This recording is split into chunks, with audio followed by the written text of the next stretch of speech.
Bom dia, meus amados, a graça e a paz do Senhor. Eu sou o pastor Rômulo Pereira, da Igreja Batista Palavra da Graça, e hoje nós vamos estudar o Evangelho segundo João, capítulo 17, verso 5, que diz: E agora glorifica-me tu, ó Pai, junto de ti mesmo, com aquela glória que tinha contigo antes que o mundo existisse. Queridos, veja só que afirmação que Jesus está dizendo. Ele pede ao Pai que glorifique a Ele com a mesma glória que Ele já tinha antes que o mundo existisse. Veja só se isso é a afirmação de um mero ser humano. Nós estamos diante de Deus na forma de Cristo. Ele dizendo ao Pai que Ele pudesse voltar à glória que Ele tinha antes que o mundo existisse. Ou seja, Jesus está dizendo, antes da criação, antes de surgir o primeiro átomo, o primeiro planeta, a primeira estrela, eu já existia e tinha uma glória imensa antes de toda a criação. E Jesus está dizendo, eu vim aqui à Terra e agora retorno para a glória que eu tinha antes de haver qualquer mundo. O Evangelho de João explicita isso em diversos trechos e lá, logo no início do seu livro, o apóstolo João diz, no princípio era o Verbo, e o Verbo estava com Deus, e o Verbo era Deus. Ele estava no princípio com Deus. Todas as coisas foram feitas por intermédio dele, e sem ele, nada do que foi feito se fez. Nele estava a vida, e a vida era a luz dos homens. Então, queridos, quando nós estudamos, à medida que nós vamos lendo os evangelhos e vendo as falas de Jesus, nós não estamos vendo, como eu tenho sempre explicado, as falas de um mero homem sábio, de um mestre, de um profeta. Não, a gente está vendo Deus em carne e osso falando com o ser humano. Você pensa, bom, eu nunca tive a oportunidade de ver Deus, de tocar em Deus, mas nós estamos vendo aqui. Talvez nós não estamos lá de forma presente lá naquela época, mas você está podendo curtir como se fosse um espectador, vendo tudo o que ele dizia. Então nós estamos diante de Deus falando ao ser humano. Um pouco mais à frente, no verso 24, Jesus vai dizer a Deus, nessa oração em que ele fala com o Pai, ele diz, eu quero que eles estejam comigo para verem a minha glória, a glória que eu tinha antes da fundação do mundo. Então, qual foi o propósito? O que ocorreu para Jesus estar aqui, em carne e osso, aqui no Evangelho de João? Em Filipenses capítulo 2, nós lemos que, a partir do verso 6, ele dizendo que Jesus, sendo em forma de Deus, não teve por usurpação ser igual a Deus, ou seja, não quis estar com as suas prerrogativas, com as suas insígnias de Deus, mas esvaziou-se a si mesmo e tomou a forma de servo, tornando-se semelhante aos homens. Então Jesus saiu da sua glória, saiu da eternidade, entrou no tempo, no planeta Terra, e veio na forma humana para poder se dirigir a nós, se revelar a nós e nos mostrar quem Deus realmente era. No capítulo 3, nos é explicado, ninguém subiu ao céu, senão aquele que desceu do céu, o Filho do Homem que está no céu. Então, ele desceu, ele está no céu e ele subiu aos céus. Como nós lemos no capítulo 10 também, eu e o Pai, nós somos um. E para que ele veio, né? No capítulo 1, João diz, ninguém jamais viu a Deus. Então, de certa forma, ninguém conhece a Deus na sua plenitude. Ninguém jamais viu a Deus, mas o Deus unigênito, que está no seio do Pai, esse o deu a conhecer.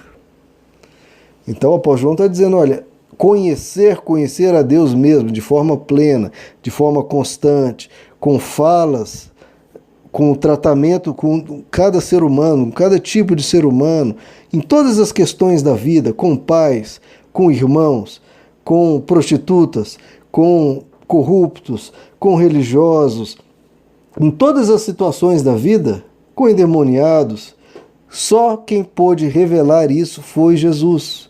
Você não vê essa gama nem essa profundidade em lugar nenhum. Não apenas a Bíblia, mas em toda a história humana. É Jesus que revela Deus. Ninguém jamais viu a Deus. Foi o Deus unigênito, que está no seio do Pai, que o deu a conhecer.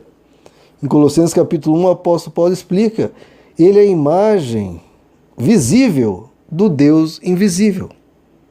O primogênito de toda a criação, porque nele foram criadas todas as coisas, nos céus e na terra, as visíveis, as invisíveis, sejam tronos, sejam dominações, sejam principados, sejam potestades. Tudo foi criado por ele e para ele. Ele é antes de todas as coisas e nele subsistem todas as coisas. De novo, ele não é um mero humano. Ele é o Deus encarnado. O livro de Hebreus inicia com uma fala belíssima, dizendo que Deus falou antigamente, muitas vezes e de muitas maneiras, aos pais pelos profetas. E isso foi muito interessante, Deus falando, Deus comunicando diversas verdades aos seres humanos pelos profetas. Mas ele diz, mas agora, nesses últimos dias, nos veio uma revelação muito maior. Ele nos falou pelo Filho. Ele, que é o herdeiro de todas as coisas e por quem fez também o mundo.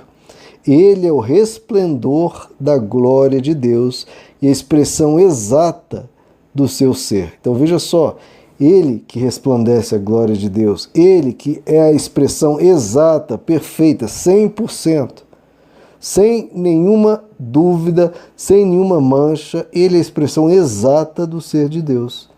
E sustenta todas as coisas pela palavra do seu poder, havendo feito ele mesmo a purificação dos pecados e assentou-se à direita da majestade nas alturas. Então nós temos acesso, queridos, a uma revelação que ninguém teve antes de Cristo. Em Mateus 13, o próprio Jesus diz isso.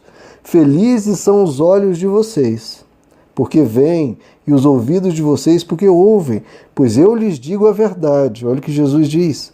Muitos profetas e justos desejaram ver o que vocês estão vendo, mas não viram, e ouvir o que vocês estão ouvindo e não ouviram.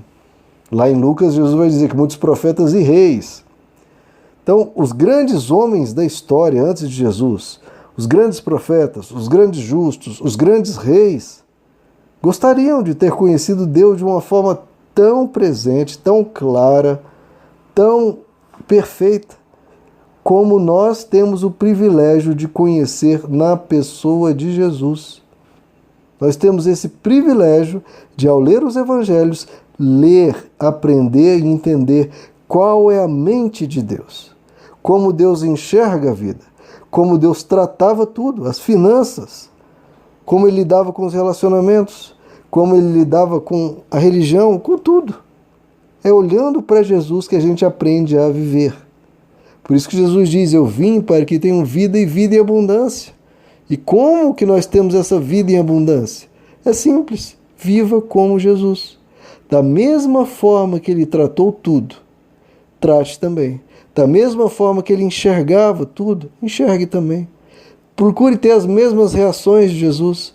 Procure ter as mesmas ações de Jesus. Procure ter as mesmas falas de Jesus, os mesmos comportamentos de Jesus. Porque quanto mais você se aproxima, o seu viver, da vida de Jesus, mais a sua vida se aproxima da vida abundante. Porque a vida abundante foi a vida que Jesus viveu. E isso, como já expliquei várias vezes, não tem a ver com riquezas e posses, e bens, e poder, e fama, e sucesso. Nada disso Jesus teve. Mas ele exalava vida por onde quer que ele ia. Ele era cheio de plenitude, de alegria, de paz, de harmonia, por dentro, por fora, tranquilidade. Ele tinha vida em abundância. E é isso que eu quero para mim, é isso que eu quero para minha família, para os meus filhos e para vocês. E a gente só tem isso, queridos, aprendendo a viver com quem sabia viver, que é Jesus, que é Deus. Ele criou todas as coisas, Ele sustém todas as coisas, Ele vai nos levar para a eternidade. Já vamos viver a eternidade agora, sendo parecidos com Ele, imitando a Ele e procurando ter o coração como o dele, a mente como a dele, toda a vida como a dele, porque ele é o caminho que nós devemos percorrer Ele é a verdade que nós devemos confiar e crer, e Ele é a vida que nós devemos viver. Meus amados, que Deus lhes abençoe. A graça e a paz do Senhor.